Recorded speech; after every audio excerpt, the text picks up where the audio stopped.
So welcome to this press conference from the Minister Isabelle Charest and the Public Health Strategic Medical Advisor of Quebec. Medical Advisor, I'm sorry, I'm all mixed up in the titles. Mr. Richard Massé, the word is yours, Madame Charest. Thank you. So hello to everyone. As you have likely guessed, as many Quebecers, I wish a gradual and safe return to a normal life as quickly as possible. And of course, you probably have guessed that I encourage the regular practice of sports activities, sporting, recreational, outdoors activities, because as we know, being able to move, getting fresh air is good for our bodies and our minds. Throughout the hardships that we've been going through, such as is the case right now with the COVID-19 pandemic, getting moving helps us keep balance and helps us to better manage our stress. A lot of activities had to be suspended over the past few weeks, but today I am happy to announce good news to you. The gradual recovery of the practice of certain sporting, recreational, outdoor activities, which will be authorized as of the 20th of May throughout Quebec, including the Montreal metropolitan area. Before going any further, I wish to be quite clear. We're asking people to continue showing great prudence despite this beginning deconfinement for the sports activities. The public health guidelines remain just as important and must be respected. The practice of sports is not a reason to go non-essentially traveling to other regions or to gather. We're also opening those activities to the citizens of the Montreal metropolitan area. We do not wish to favor non-essential moving around between one region to another, and we believe that it is possible for the Montreal area community to practice sports, physical and recreational activities while remaining on their own territory. Montrealers also have the need to get physically active and to take advantage of summer as long as they remain safe. But now I think that we can trust the judgment of Quebecers as far as the respecting of the rules is concerned. So we have planned a gradual recovery, which will take over many phases. The first phase will allow going outside, so outdoor individual activities or activities of two people when a physical distance of 2 meters can be maintained. For the time being, there is no question of team sports or being in groups, even if you stay 2 meters away and even if you are outside. I'd like to remind you, we are going gradually and prudently. The activities have been evaluated taking into account 5 different analysis criteria, which are the following. First of all, physical distancing during the activity. Is it possible to ensure 2 meters in distance? And then the place where this will be repracticed, because the risks, as we know, are lesser when we practice them outside. The equipment that is required, does it require sharing the equipment or accessories? And then the practice context. So is it open, or is it a supervised training, or is it a competition? And finally, the criteria of are there displacements and moving around that is necessary to practice that activity? And of course, we have favored those activities that are local. Concerning the dates of the next phases, they will be announced gradually, taking into account the recommendations of the public health authorities. The main objective remains that all Quebecers be healthy and safe. Nobody should place themselves in danger when they practice a sporting or recreational activity. So we have opted for prudent resumption in order to reduce the risk of contagion and make sure that practice of physical activity, recreational and outdoors activities remain safe. So as of the 20th of May 2020, individual practice or something that you can do with 2 people will be allowed for the following outdoor activities: cycling, track, so running, different track, and also if you are in a canoe or a kayak, so rowing when you're alone in your canoe, whether it be on white water or not, running, climbing, kite surf, sea kayak, swimming outside, fishing during the day. If you want to do any scuba diving, horse riding, walking, roller skate, skateboard, tennis, simple or outside, triathlete, if you swim outside only, cycling, and for when you are alone, sailing and golf. So that involves that you will understand the reopening of the CPAC parks. This reopening will also be done gradually and progressively, whereas only daily activities will be accessible first of all. This announcement will make many people happy, but I am quite conscious of the fact that other people may be disappointed to know that they will have to wait even more to be able to practice their favorite activity again. I would like to remind everyone that the word of the day remains prudence and gradual. And as soon as we can, we will let you know what the next steps are. And to end with, I would like to clarify that we are establishing this resumption plan with, of course, the public health authorities, but also with the different sports federation and national organizations of sports and recreational activities, whom I wish to thank. So the federations and the organizations have been collaborating with the Ministry of Education and Higher Learning to develop guidelines that are adapted to their own discipline or their intervention field. These organizations will have the responsibility of promoting these guidelines with their members while specifying that the guidelines for health and safety, for example, health rules and hygiene rules, will have to be respected for this practice to be safe. Moreover, a guide from the CNESST has been elaborated so that this sector be safe for all. I wish to emphasize the exceptional collaboration of the sports and recreational domain in Quebec. The past few weeks have been hard for everyone, and our partners have shown a great deal of leadership. Without the work of those people and the professionals in the ministry, we could not make this announcement today, and I confirm to you that sports and leisure in Quebec has never been so mobilized. We make an extraordinary team, and I am very proud of this.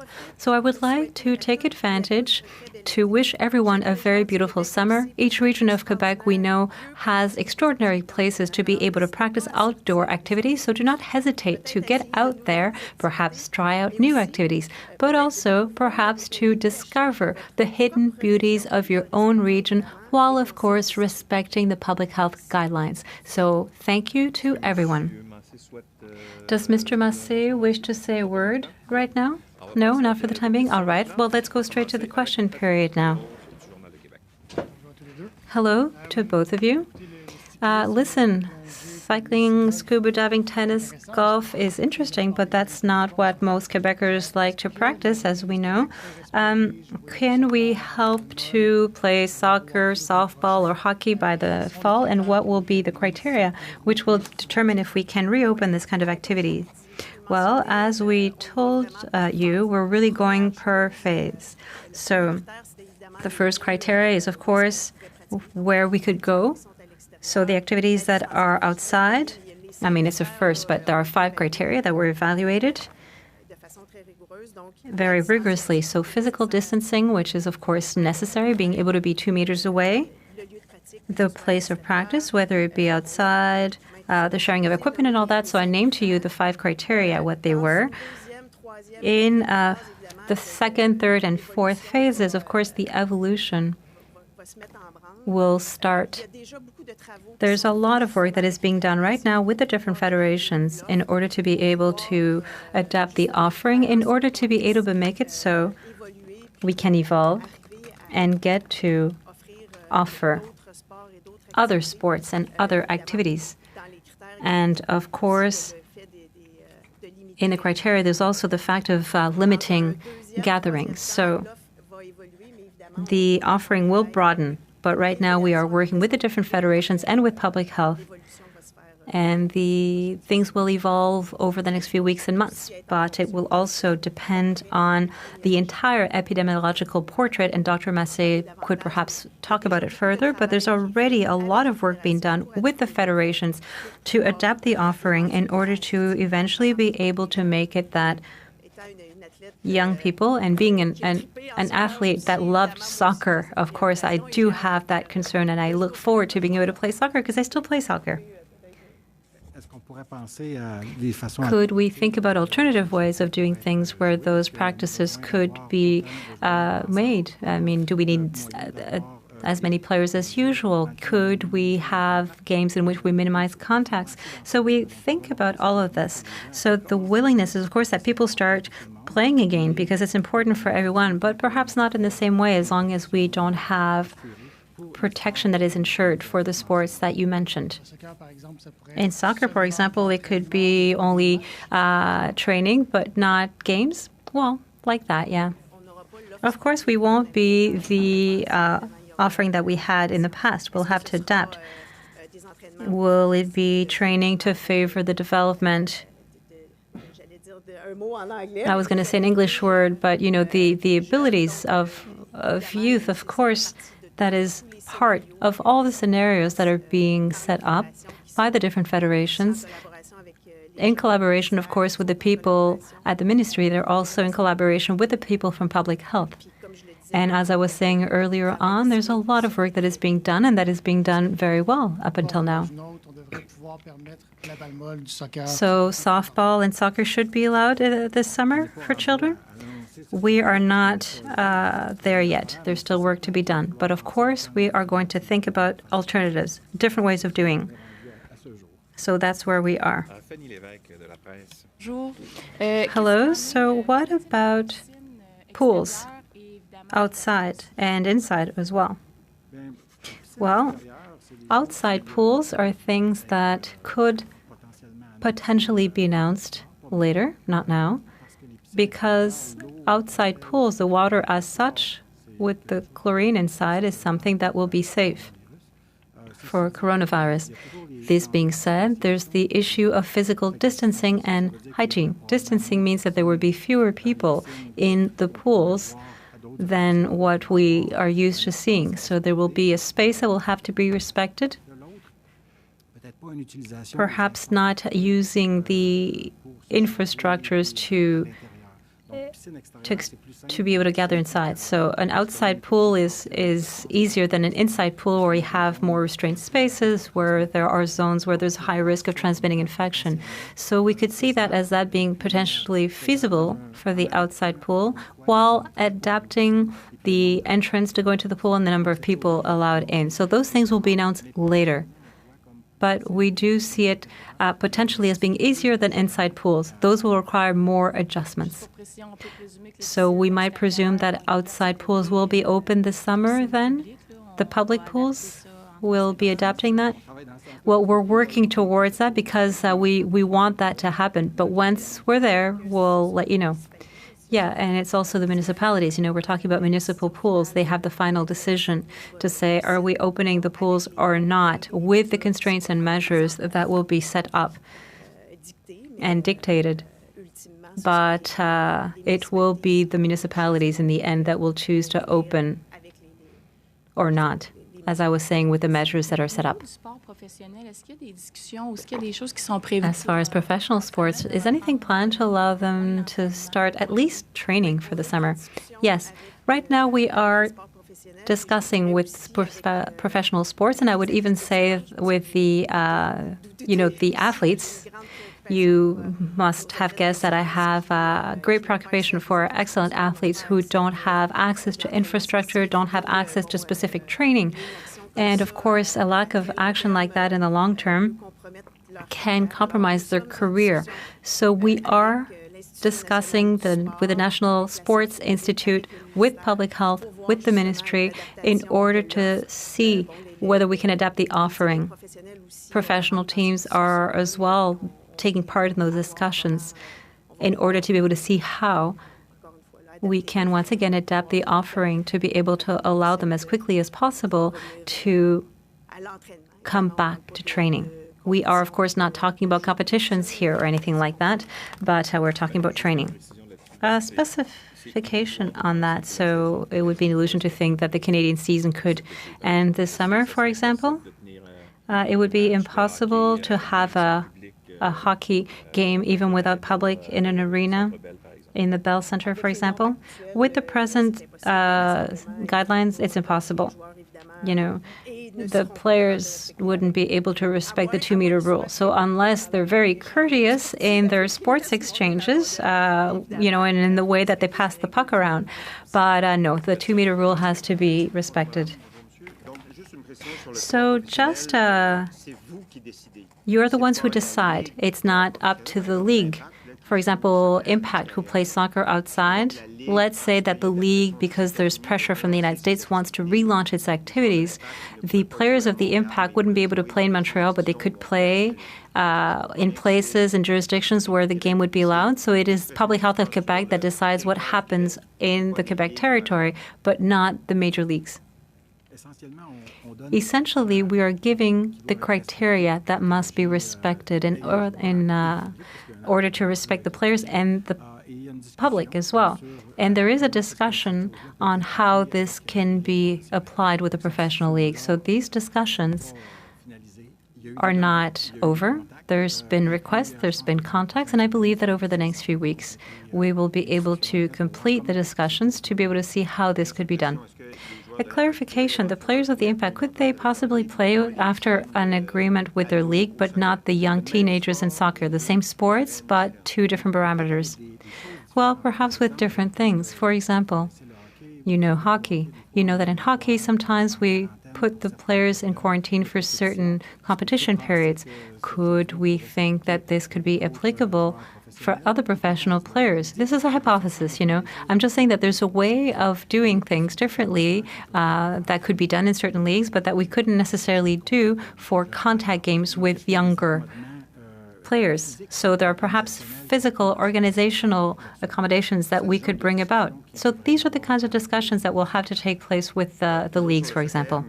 Still on soccer, but my Quebec city colleagues have talked with the Federation, who plans in its deconfinement plan individual exercises before going to collective exercises. How should they interpret what you're saying today? Does that mean that they cannot do individual exercises until you give the okay? Or as of the 20th of May, could they start with those individual exercises? As we mentioned in the first phase, we're talking about free practice, so not supervised training. So, of course, somebody, a player, could have exercises to be done by their trainer that they could done on their own, as a free practice. But the notion behind the idea that we authorized free practice is to avoid gathering. So a supervised training would make it that we would end up in a gathering.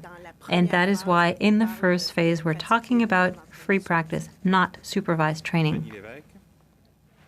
If I'm not mistaken, you spoke of trekking or going to the mountain. I don't have the exact word that you said, but going to a lake to swim. So do you authorize interregional moving around? No, that's what I was mentioning. Moving around interregionally or sports is not a pretext to move around. Therefore, we had that preoccupation as well with the CMM because the Montreal people also want to move. They also need to have access to infrastructures. So for them as well, they can go back to these activities on the 20th of May, but there is no reason to go from one region to another. In Montreal, there are parks as well. There are tennis courts. There are golf areas, in the metropolitan area. So we don't want people to move around between one region or another. Sports and leisure activities are no pretext to go to another region. Just a point of clarification, Mr. Massé, what would happen to a player from a professional team, the Canadians, for example, or the Impacts, who would go play outside of Quebec because the league would allow taking over activities outside of the Quebec jurisdiction, let's say in the United States. When that player comes back here, what should they do? Should they put themselves in quarantine? Now you're supposing that it would be after the 21st of May because there's already closure of the borders for the time being. So for the time being, 21st of June, I'm sorry, yes. So, yes, because it's a month after. Yes, thank you. So it would already be after that. And there will be a discussion to be had to know whether we're keeping quarantine periods. When that comes into effect, we'll have to consider that, of course, if it is pertinent then. It's not impossible. Oui, bonjour. À nouveau. Hello again. I go back to the same question, perhaps differently. I'm trying to see at what time could young people hope to play hockey or soccer? When you tell me, the Canadians cannot finish their season in these conditions, those team sports, are they on pause for the rest of the pandemic? The sports that are on pause right now are not necessarily going to be on pause for the entire time of the pandemic, but for the entire time that the situation is not yet under control and that we won't have completely lowered transmission and that we'll see that we can do it without risk. So that's clear. There will be a longer pause. Now, are there alternatives to those sports? We were talking about training earlier on. We were talking about decreasing the number of players in games. There are other alternatives for young people that have to be considered that will allow them to play, that will allow them to practice things that will be in their interest, but that will perhaps not be contact sports, the ones that you're referring to. For example, junior hockey next fall, there's little hope. Once again, we have not made the decision. We haven't had the discussion with the leagues if there aren't alternative ways of doing things. But the way things are done now, if we had to make the decision today, the answer would be no, today. Now, we'll see by next fall where we're at. You are allowing golf, if I've understood correctly. Are you going to allow golf with 4 people, or are you going to limit the number of golfers? Golf with 4 people is allowed. The Golfing Federation of Quebec has emitted a guide that is very explicit on the guidelines to adopt in order to be able to practice golf. So yes, of course, while keeping in mind that physical distancing of 2 meters has to be kept. But I think that on a golf course, it's pretty easy to do. There are other measures that will be set up as well. For example, the time that we can be, start, that you can't touch the flags on the course. There's different measures. But the work of the federations, of the Golf Federation with the Ministry of Health, it's been pretty exhaustive work. They have adapted the sport to this new reality, and it could be done in quite a safe way. You were talking about many phases. Could we have an idea of what kind of sports and in what phase, what could come next and what could come only at the end? Well, the 5 criteria that we spoke about, whether it be physical distancing, whether it be the place of practice, whether it be the sharing of equipment, whether it be the context, so free practice as compared to supervised training and supervision. There's an entire gradation of those different criteria. So in the second phase, it would be, for example, maybe supervised training. Or as well, closer contacts. It could be, and I'm just giving an example of a sport, but it's the first time that comes to mind. But baseball, for example, could more easily be adapted than certain other sports. And then also the place where you practice. So is it outside? Is it inside? Etc. So there really is a gradation of many elements taken into account in the 5 criteria that we're talking about. So local activities, and then we'll go towards regional activities maybe, where we'll be able to allow competitions as well. But there really is a good gradation. In the 5 phases right now, there is everything that is, people who have sports outside, individual or 2 people, as long as there's distancing. The second one that you mentioned is the supervised training outside. So you can see that we really are putting the emphasis on outside sports activities.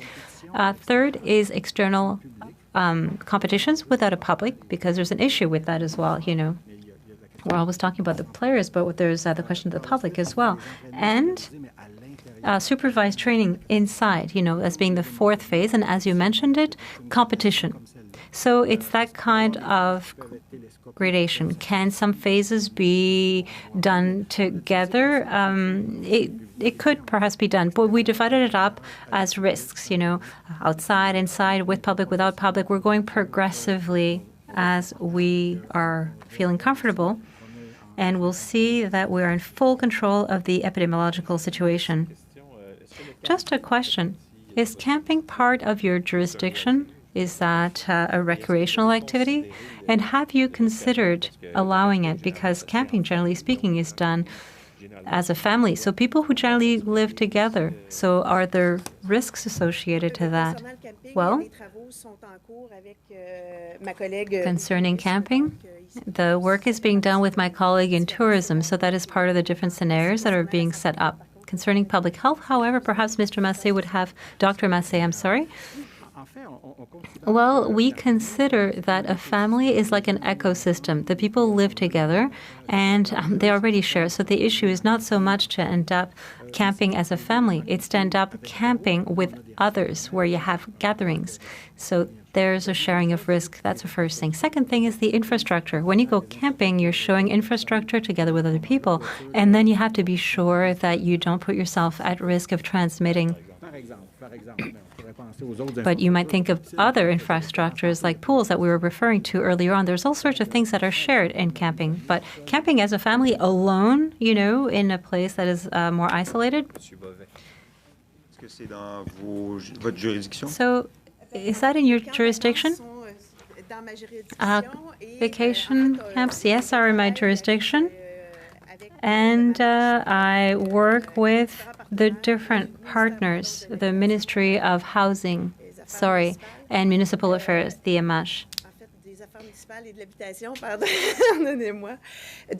So we are working with the different partners because many partners who manage things, whether it be the offering of leisure and the training of the monitors, they are part of the partners with whom I already work. So we are working right now to the service offering and guides as well that we will be setting up with the different guidelines and standards, which will eventually, the decision will come back to the municipalities, who will see with the different measures to see whether they wish to open the day camps or not. But for the time being, we have good work, and the guides are progressing very well, and we will be able to talk about it later. And of course, we'll see with what is going on with the opening of the schools. We're also going to base ourselves with what is happening in daycare centers. So that is information that is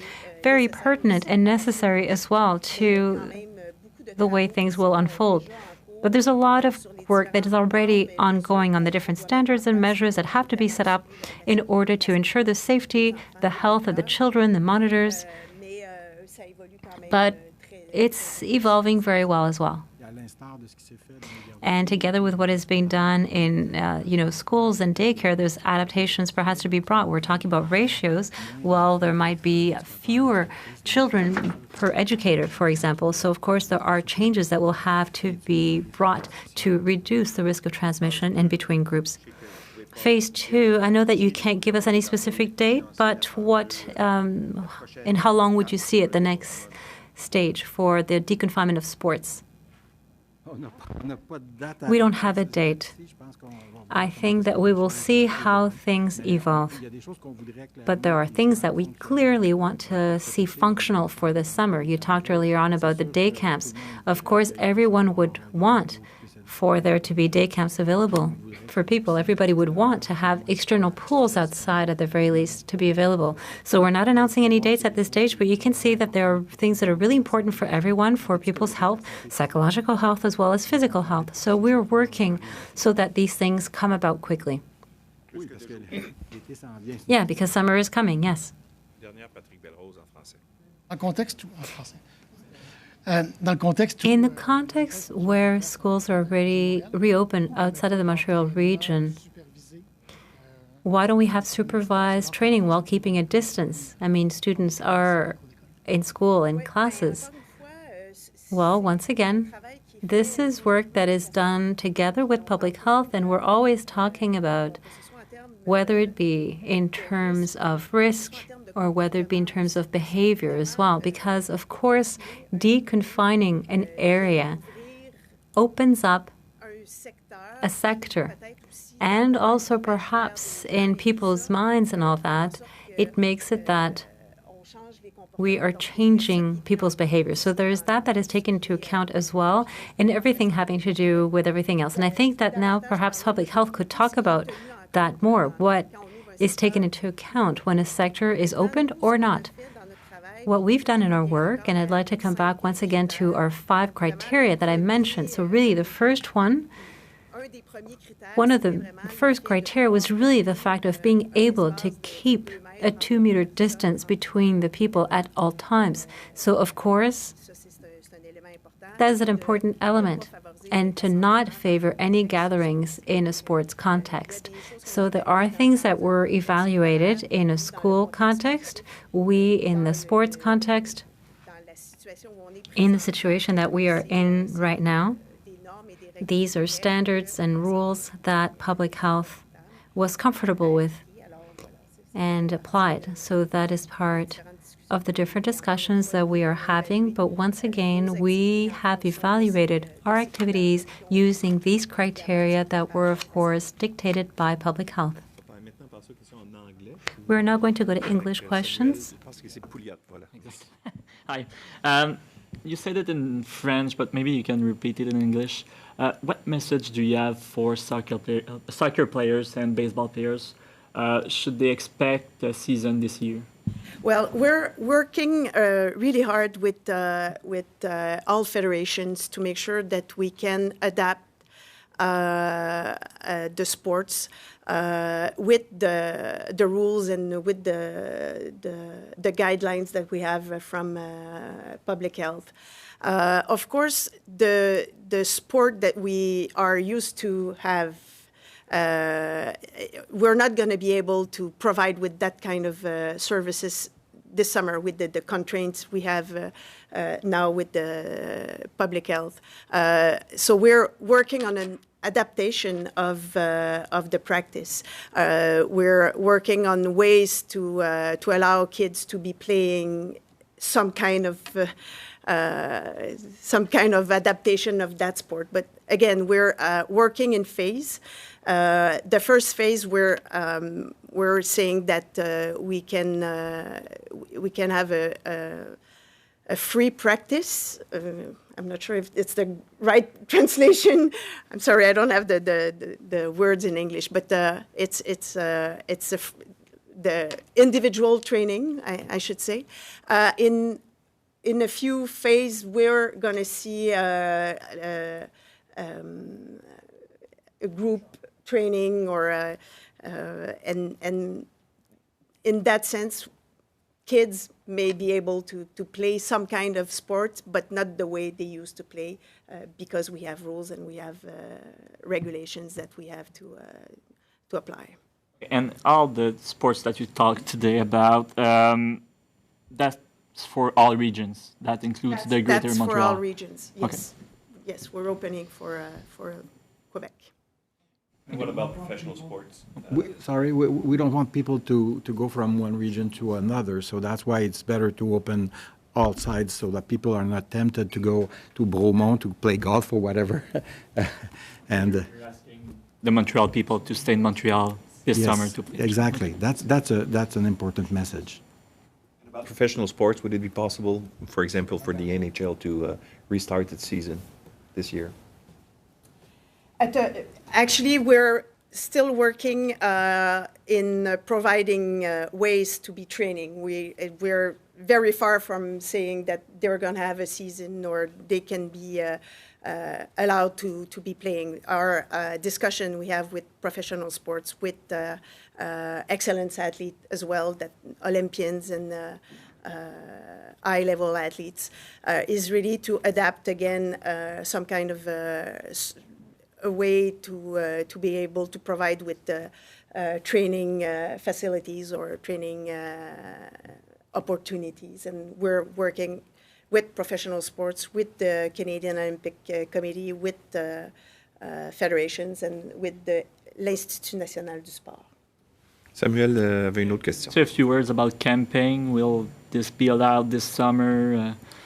Camping, again, we're working, and it's more with the tourism ministry that they're working on providing as well an offer that takes in consideration the fact that, well, for now we cannot have many people in the same place. So this is the kind of stuff that they're regarding, but they're working with tourism to make sure they will be able at some point to have access to camping. Ben, merci beaucoup. Merci. Thank you very much.